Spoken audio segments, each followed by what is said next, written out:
In this tutorial, you'll learn about basic F18 Hornet operations, carrier operations, how to use the catapult, how to fly a VFR pattern, and how to make an arrested landing. As the carrier gets underway, let's go over some of the Hornet systems with the engines off. The Hornet is designed for naval operations. It has very strong landing gear to take the abuse of carrier landings, and a tailhook for quick stops on a short deck.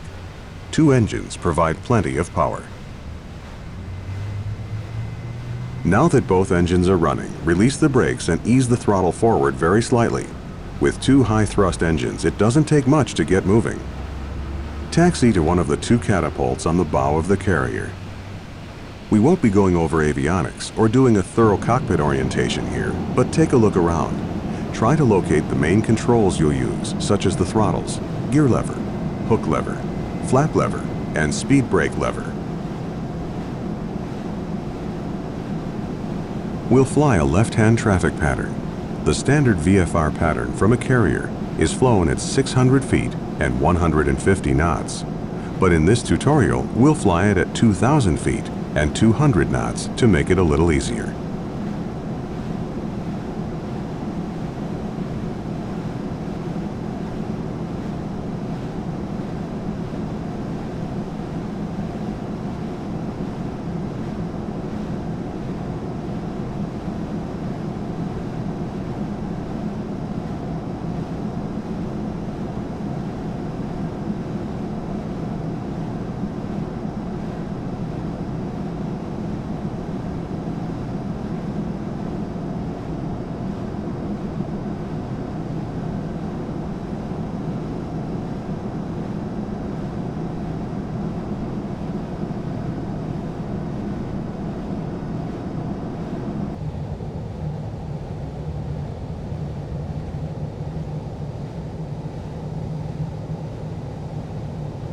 When you're near a catapult, lower the launch bar with the controls in the cockpit.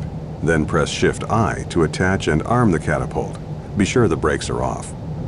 Lower the flaps to takeoff position by pressing the F7 key once.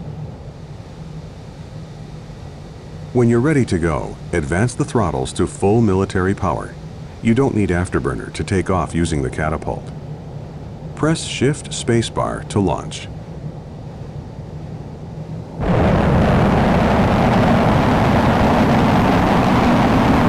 Pull back on the stick and climb away from the carrier. Climb to 2,000 feet. Don't exceed 200 knots.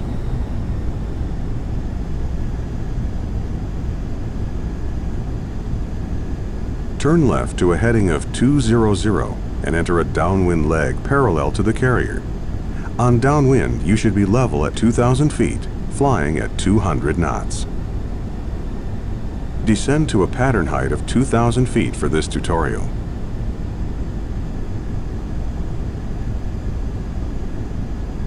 Stretching across the deck are 4 cables that the tailhook can hook onto. Descend to a pattern height of 2,000 feet for this tutorial. Extend the gear. Don't flare on landing. Just fly the aircraft directly onto the deck in a tail-low attitude. Don't let your descent rate exceed 700 feet per minute or you might damage the landing gear. Lower the flaps 1 notch for the approach. Lower the tailhook by pressing Shift-Q. Adjust power to maintain 170 knots.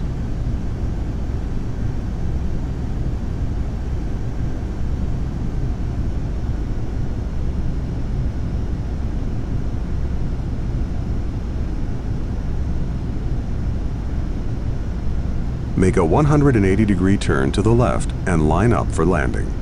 The landing signal officer will give you some guidance on final if you need it. Wave off means you're not in position to land. Bolter means you missed the cables. In either case, add full thrust, go around and try again.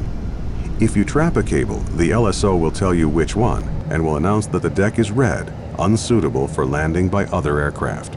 Adjust power to maintain 170 knots.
Remain above 1,000 feet until you're on a 2-mile final.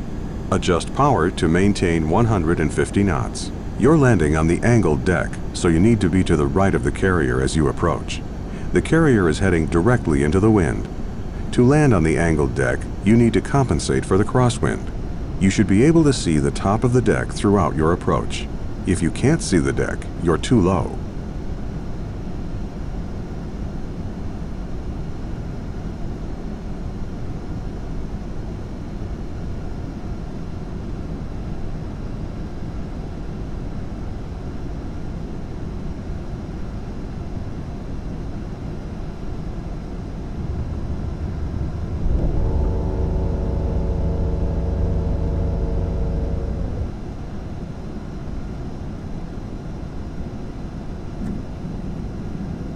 Lower full flaps and maintain 130 knots.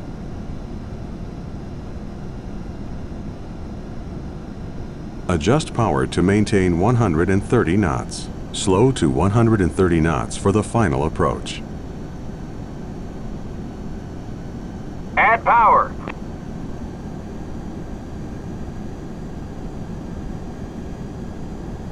Move right.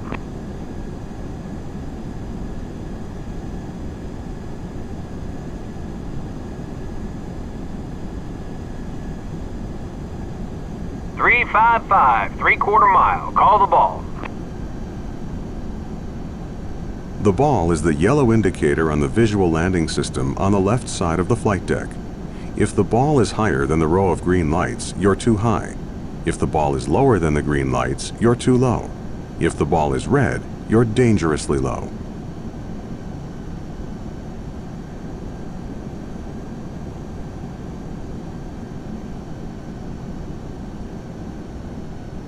You're slow.